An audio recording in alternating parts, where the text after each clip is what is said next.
تفسیر القرآن آج کا سبق سورۃ الانعام آیت نمبر 109 سے 111 تک۔ اعوذ باللہ من الشیطان الرجیم، بسم اللہ الرحمن الرحیم۔ وَأَقْسَمُوا بِاللَّهِ جَهْدَ أَيْمَانِهِمْ لَئِن جَاءَتْهُمْ آيَةٌ لَيُؤْمِنُنَّ بِهَا قُلْ إِنَّمَا الْآيَاتُ عِندَ اللَّهِ وَمَا يُشْعِرُكُمْ أَنَّهَا إِذَا جَاءَتْ لَا يُؤْمِنُونَ وَنُقَلِّبُ أَفْئِدَتَهُمْ وَأَبْصَارَهُمْ كَمَا لَمْ يُؤْمِنُوا بِهِ أَوَّلَ مَرَّةٍ وَنَذَرُهُمْ فِي طُغْيَانِهِمْ يَعْمَهُونَ وَلَوْ أَنَّنَا نَزَّلْنَا إِلَيْهِمُ الْمَلَائِكَةَ وَكَلَّمَهُمُ الْمَوْتَى وحشرنا عليهم كل شيء قبلا ما كانوا ليؤمنوا إلا أن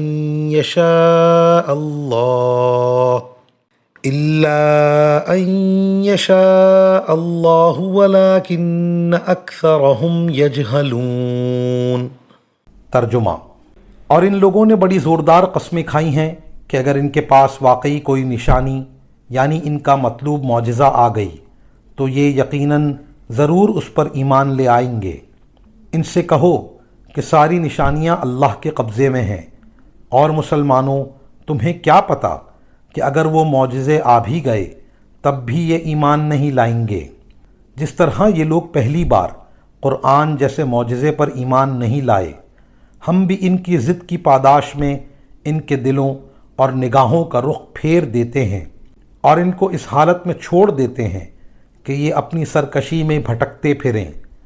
اور اگر بالفرض ہم ان کے پاس فرشتے بھیج دیتے اور مردے ان سے باتیں کرنے لگتے اور ان کی مانگی ہوئی ہر چیز ہم کھلی آنکھوں سے ان کے سامنے لا کر رکھ دیتے، تب بھی یہ ایمان لانے والے نہیں تھے، الا یہ کہ اللہ ہی چاہتا کہ انہیں زبردستی ایمان پر مجبور کر دے تو بات دوسری تھی، مگر ایسا ایمان نہ مطلوب ہے نہ معتبر۔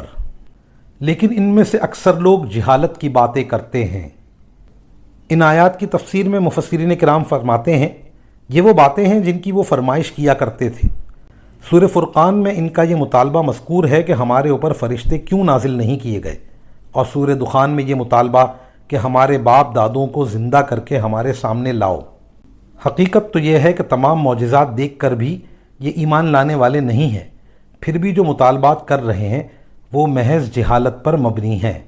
وآخر دعوانا ان الحمد للہ رب العالمین۔